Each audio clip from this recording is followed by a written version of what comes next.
శ్రీమాత్రే నమ. జయ గురు దత్తాత్రేయ నమ. ఈ వీడియోలో మనం 2025-26 సంవత్సరంలో ఏర్పడబోతున్నటువంటి శ్రీ విశ్వావసునామ సంవత్సర ఉగాది ఫలితాలు మిథున రాశి వారికి ఏ విధంగా ఉంటాయి అని పరిశీలించినప్పుడు ఈ రాశి వారికి ఈ సంవత్సరంలో ఆదాయం 14, వ్యయం 2గా నిర్ణయించడం జరిగింది. శుభగ్రహాలు ఎక్కువగా ఈ రాశి కోఆపరేట్ చేయడం వల్ల అనూహ్యంగా ఆదాయం పెరగడం జరిగింది. అలాగే వ్యయం అంటే చాలా వరకు ఈ రాశివారు కామన్గా వీళ్ళు ఆదాయం కన్నా వ్యయం ఎప్పుడూ ఎక్కువ ఉంటుంది.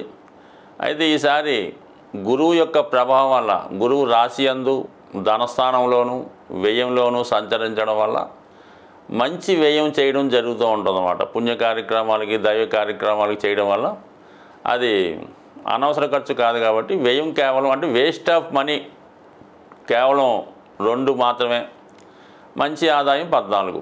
ఆ విధంగా ఆలోచిస్తే ఇక రాజపూజ్యం 4, అవమానం 3 అంటే ఇంచుమించుగా 2 50-50గా ఉన్నాయి. ఒక విధంగా వీళ్ళకి హెల్పింగ్ నేచర్ ఎక్కువగా ఉంటుంది కాబట్టి ఎవరికి ఏ ఉపకారం చేసినా కూడా కొద్దిగా గౌరవాన్ని పొందుతూ ఉంటారు. మీరు చేసిన గౌరవాన్ని మర్చిపోకుండా వాళ్ళు కూడా గుర్తు చేసుకుంటూ ఉంటారు. దానివల్ల రాజపూజ్యం బాగుంది.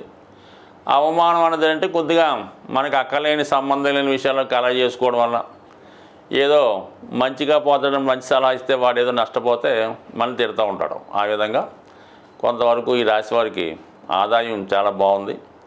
అలాగే గ్రహాల బలం కూడా ఇంకా బాగుంది. ముఖ్యంగా మేజర్ గ్రహాలైనటువంటి గురుగ్రహం కోసం తెలుసుకుందాం.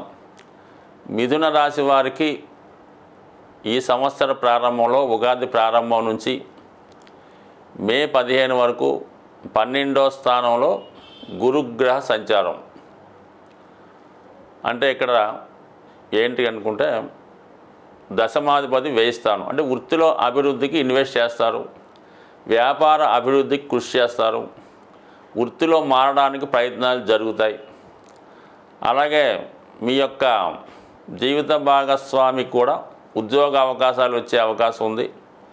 అలాగే మీకు మీ కుటుంబ అవసరాలకి పెద్దవారి సహకారం లభిస్తుంది. అలాగే మీరు కూడా పిల్లల విద్య కొరకైతేనే, వారి అభివృద్ధికైతేనే, వ్యక్తిగతంగా మీరు ఉన్నత చదువులకైతేనే ధన వ్యయం జరుగుతుంది. అంటే ఎక్కువగా ఈ మిథున రాశి వారికి ఈ సంవత్సరంలో ఈ ఉగాది నుంచి ఇంచుమించుగా అక్టోబర్ లోపల కంపల్సరిగా వారు ప్రయత్నం చేస్తే అటు విదేశయానం జరుగుతుంది, దూర ప్రాంతంలో ఉద్యోగ అవకాశాలు లభిస్తాయి.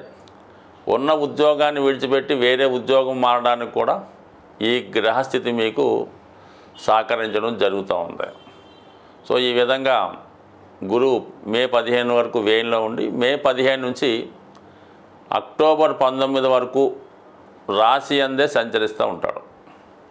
అంటే దాని తర్వాత ఒక నెల రోజులు ధనస్థానంలో ఉచ్చులోకి రావడం అది కూడా వీళ్ళకి చాలా మంచిది. దాని తర్వాత మళ్ళీ ఎగైన్ ఒక నెల తర్వాత మిథునంలో ప్రవేశిస్తాడు. అంటే మొత్తం మీద మే 15 నుంచి ఈ ఉగాది చివరి వరకు కూడా అంటే వచ్చే సంవత్సరం ఉగాది వరకు కూడా గురువు రాశి యందు సంచరించడం 2 విధాలుగా సప్తమాధిపతిగా రాశి యందు సంచారం వల్ల జీవిత భాగస్వామికి మీకు మంచి అండర్స్టాండింగ్ ఉంటుంది. ఒకరికొకరు బాగా అర్థం చేసుకుంటారు, ఒకరు చెప్పింది ఒకరు గౌరవించుకుంటూ ఉంటారు. అలాగే దశమాధిపతి రాశి యందు ఉండడం వల్ల స్వయం కృషితో ఎవరి సహకారం లేకుండా ఉద్యోగ ప్రయత్నాలు ఫలిస్తాయి. ఈ సమయంలో అంటే ఇంచుమించు ఎవరైతే మిథున రాశిలో స్వదేశంలో కానీ విదేశంలో కానీ ఉద్యోగం లేకుండా ఉన్న వాళ్ళకి మే 15 తర్వాత 100% ఒక పర్మనెంట్ ఉద్యోగం లాంటిది వచ్చే అవకాశం ఉంటుంది. సో దాన్ని చక్కగా ఉపయోగించుకోవడం మంచిది. కొంతవరకు వివాహ ప్రయత్నాలు కానీ వివాహం ద్వారా విదేశం వెళ్ళే అవకాశం కూడా ఈ రాశి వారికి ఈ సంవత్సరంలో లభించే అవకాశం ఉంది. మోస్ట్ ఫేవరబుల్ పీరియడ్ ఏంటంటే ఈ గురు గ్రహం వల్ల అక్టోబర్ 19 నుంచి ఒక నెల రోజుల పాటు మళ్ళా నవంబర్ 19 వరకు కూడా ధనస్థానంలోకి గురువు ఉచ్చస్థానంలోకి రాబోతున్నారు. అప్పుడు మీకు ఉద్యోగంలో ప్రమోషన్ కానీ అలాగే మీ యొక్క శాలరీ ఇంక్రీజ్ అవ్వడం కానీ, కుటుంబంలో శుభకార్యాలు ఇవన్నీ టకటకమని ఒక నెల రోజుల్లో రావడం జరుగుతుంది. ఈ సమయంలో మీరు ఏమైనా శుభకార్యం చేయడం జరుగుతూ ఉంటుంది. ఏమైనా గృహప్రవేశం చేయడం కానీ, కొత్త ఇల్లు కొనుక్కొని మారడం కానీ, కొత్త వాహనం కొనుక్కోవడం కానీ ఇవన్నీ కూడా మీకు ఈ అక్టోబర్, నవంబర్ నెలలో మిథున రాశి వారికి ఖచ్చితంగా జరుగుతుంది. ఇక శని యొక్క సంచారం గమనించినప్పుడు ప్రస్తుతం ఈ ఉగాది నుంచే దశమ స్థానంలోకి శని భగవానుడు ప్రవేశం జరిగింది. ఒక విధంగా ఏంటంటే వృత్తిలో ఎక్కువ శ్రమ పడవలసి ఉంటుంది. గతంలో మీరు ఓ 10 గంటలు పనిచేస్తే ఇప్పుడు 12 గంటలు పనిచేయవలసి వస్తుంది.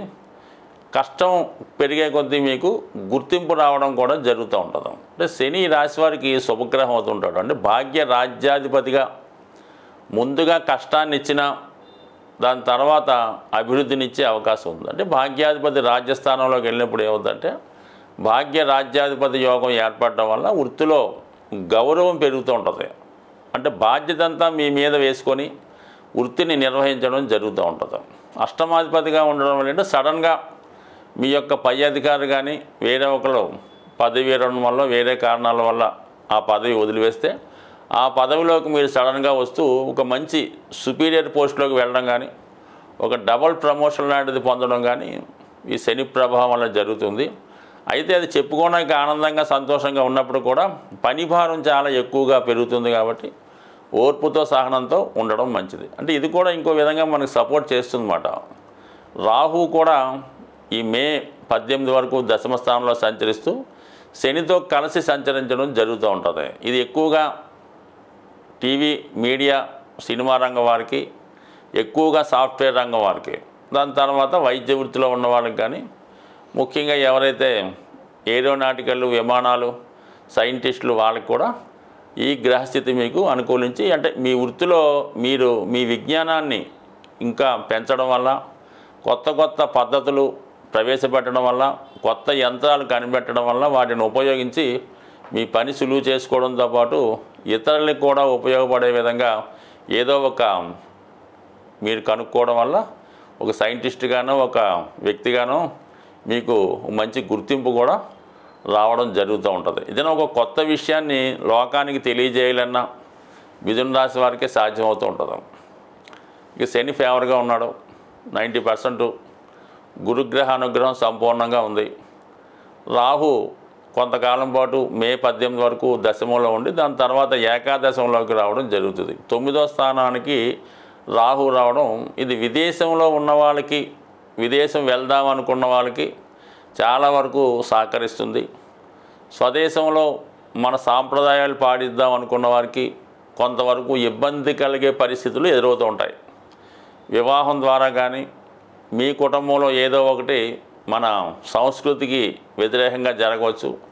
కొన్ని సందర్భాల్లో మీరు తప్పనిసరిగా ఇటువంటి వాటికి ప్రోత్సహించి అంటే మన యొక్క సాంప్రదాయాలకు విరుద్ధంగా కొన్ని నిర్ణయాలు తీసుకురావడం జరుగుతుంటుంది.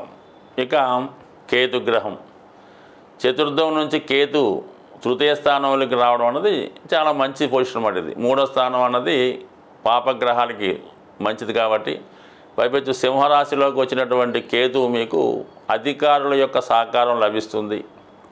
అలాగే మంచి హోదా కలిగినటువంటి వారితో మీ పరిచయం పెరుగుతుంది. అలాగే కొత్త విషయాలు తెలుసుకునే అవకాశం ఉంది. అలాగే ఇంచుమించుగా ఏదన్నా ఒక శుభకార్యం చేయడం జరగడం కానీ, ఒక గృహప్రవేశం జరగడం కానీ, మొత్తం మీద కేతు 3వ స్థానంలో ఉంటూ మిమ్మల్ని మంచి మార్గంలో ప్రయాణించే విధంగా ముందుకు తీసుకెళ్తూ ఉంటాడు. బాగా అధికార హోదా ఉన్నవారు కానీ, మంచి సాంప్రదాయంగా ఉన్నటువంటి వారు కానీ, మంచి మేధావులు, అలాగే గొప్ప జ్ఞానులతో మీకు ఈ సమయంలో పరిచయం ఏర్పడే అవకాశం ఉంది.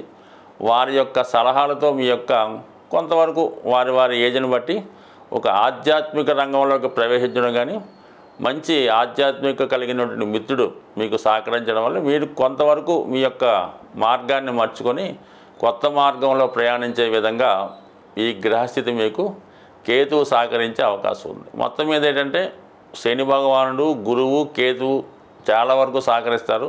అంటే రాహు కూడా కొంతమంది సహకరిస్తాడు. అది వాళ్ళ యొక్క ఆలోచన బట్టి నిర్ణయం అయితే జరుగుతుంది. కానీ మొత్తం మీద విదేశం వెళ్దాం అనుకున్న వాళ్ళకి ఇది బ్రహ్మాండమైనటువంటి అవకాశం. ఈ ఉగాది సందర్భంగా ద్వాదశ రాశుల వారికి చక్కని పరిహార మార్గం తెలియపరచడం జరుగుతుంది. సాధారణంగా ప్రతి ఒక్కరికి ఉన్నటువంటి సమస్యల్లో ఆర్థికపరమైనటువంటి సమస్య, రుణ బాధలు, ధనం సరిపోవడం ఒకటైతే, మరికొంతమందికి అనారోగ్యపరమైనటువంటి సమస్యలు, హెల్త్ ఏదో రకంగా ఇబ్బంది పెడుతుంటుంది. అంటే సాధారణంగా ఈ అనారోగ్య సమస్యలు బయట వారికి అర్థం కావు. ఆరోగ్యంగా ఉన్నవాడికి అనారోగ్య సమస్యల గురించి పెద్ద అలాగే అనుకుంటాడు తప్ప పెద్దగా ఇతనికి దాని గురించి పెద్ద బాధ ఉండదు. అనారోగ్యంతో బాధపడుతున్న వాడికి ఆ బాధ తెలుస్తూ ఉంటుంది. అలాగే ఆర్థిక పరంగా బాగుండి ఎటువంటి లోటు లేని వాడికి ఆర్థిక సమస్యలు అర్థం కావు. ఆర్థిక సమస్యలు ఎలా ఉంటాయి, అది ఉండడం వల్ల ఏ విధమైన ఇబ్బందులు ఉంటాయని కొంతమందికి అర్థం కాదు. ప్రస్తుతం ఉన్నటువంటి జనరేషన్లో చాలామందికి, అంటే ఇప్పుడున్నటువంటి పిల్లలు, చదువుకున్న పిల్లలు ఉన్నటువంటి జనరేషన్లో ఉన్నటువంటి స్టూడెంట్స్కి అసలు ఫైనాన్స్ ప్రాబ్లం అంటే తెలీదు, అసలు ఆకలి అంటే ఎలా ఉంటుందో కూడా తెలీదు. అంటే ఇది ప్రస్తుతం వీటన్నిటికీ ఏదైనా చక్కని ఆరోగ్యం, మంచి ఫైనాన్షియల్ పొజిషన్ ఇవ్వాలంటే దానికి మనం ఆరాధించవలసినటువంటి గ్రహం, ఏకైక గ్రహం సూర్య భగవానుడు. సూర్య భగవానుడు అనుగ్రహం ఉంటేనే ఈ రెండు, ఆరోగ్యం, ఐశ్వర్యం రెండు కూడా లభిస్తాయి. మిగతా గ్రహాలు ఎలా ఉన్నా మనకు అనవసరం. ఒక్క రవి బలంగా ఉంటూ రవిని పూజించుకుంటే 100% ఆర్థిక సమస్యలు, అనారోగ్య సమస్యల నుంచి బయటపడవచ్చు. అందువల్ల ఏంటంటే మరి ప్రతి ఒక్కరూ కూడా ఈ ఉగాది నుంచి సూర్య భగవానుడిని ఆరాధిస్తూ ప్రతిరోజు సూర్య నమస్కారం చేసుకొని ఆదివారం నియమంగా ఉండడం.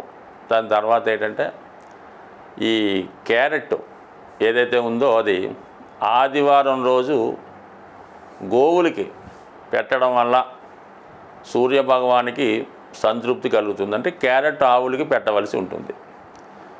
సూర్యునికేమో అవకాశం ఉన్నవాళ్ళు ఆదివారం రోజు పాయసం, అంటే గోధుమ నూకతో చేయనటువంటి హల్వా కానీ పాయసం కానీ నైవేద్యంగా పెట్టవలసి ఉంటుంది. పెట్టిన ప్రసాదాన్ని మీరు స్వీకరించవలసి ఉంటుంది. అంటే సూర్యభగవానుడికి దంతాలు, పళ్ళు ఉండవన్నమాట. అంటే కొన్ని కారణాల వల్ల దక్ష యజ్ఞంలో ఆ విధంగా జరిగింది. అందువల్ల మెత్తని పదార్థాలు, పాలుతో చేసినటువంటి కోవా, గోధుమలు ఇష్టం కాబట్టి ఆ ప్రసాదం పెట్టడం వల్ల మనకి ఐశ్వర్యం లభిస్తూ ఉంటుంది.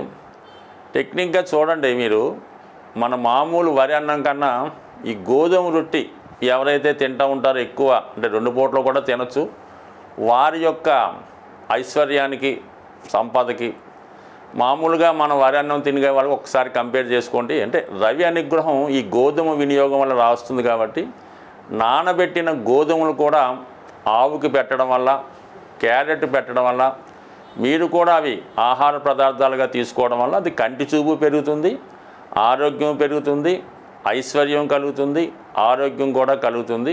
బట్ ఏదైనా సూర్య ఆరాధన, సూర్యాష్టక పారాయణ, ఆదిత్య ఉదయం నేర్చుకుంటే, చదువుకుంటే మొత్తం ఏ గ్రహ పరిహారానికైనా ఒకటే సమస్య, సూర్య ఆరాధన. స్వస్తి.